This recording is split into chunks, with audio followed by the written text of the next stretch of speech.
Jsem hotový? Dobrý, no prosím vás, my jsme nějak tady o té situaci, panu to dobrý, ale koukal. A co vy na to? Jo, jako, v pohodě to je. No. Je to dobrý, no, ale... chtělo by to něco pořádného, něco do toho světa. Co byste nám pověděl do toho, pane? No já nevím, třeba... Zítra sem přijedou nový auta závodní a jsou až z Belgie. Jo, děkuju vám, pane Potře. Dobrý den, pane Splachnutej, potřeboval bych třeba, jak se jmenujete? Já jsem... Pan Splachnut, neřešíme to. Prosím vás, potřeboval jsem se, jak jste se dostal do toho filmu? Nevím. No, víme, jste Splachnutej, to známe. Splachnu zase do hajzlu, jak jste se rážel, tak to je malej, tak. Takže to bylo pěkné. Ale řekni nám o tom něco, jak jste se tam dostali, tam potkat tu, víte tu. No dělejte! Jako bude plně krasnovice, štířka, Jo, děkujeme.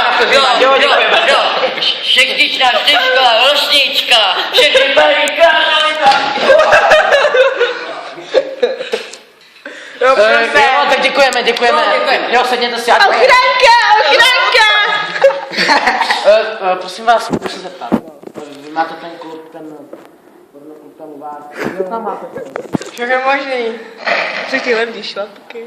Máte tam teda nové šlapky, máte tam, co nový kluby máte tam? Jasně. A co už 5krát denně, 6krát, nevím. 7krát denně už. A jo? Můžu tam někdy říct, kolik máte stůl? Zadarmo to mám, ne snad ne? No. Jo, tak děkuji.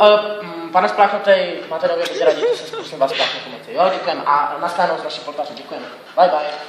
Ahoj. A 150 let Pardubický Liberecký tradice rovněře. Všetky rosnička versus střižkola. Dobrý.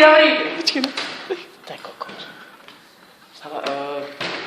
Vypadněte mocu! Sednout. Takže teď jsme zůstali my dva, úplně hrozný kokot. Teď se spláchnout, nemám moc.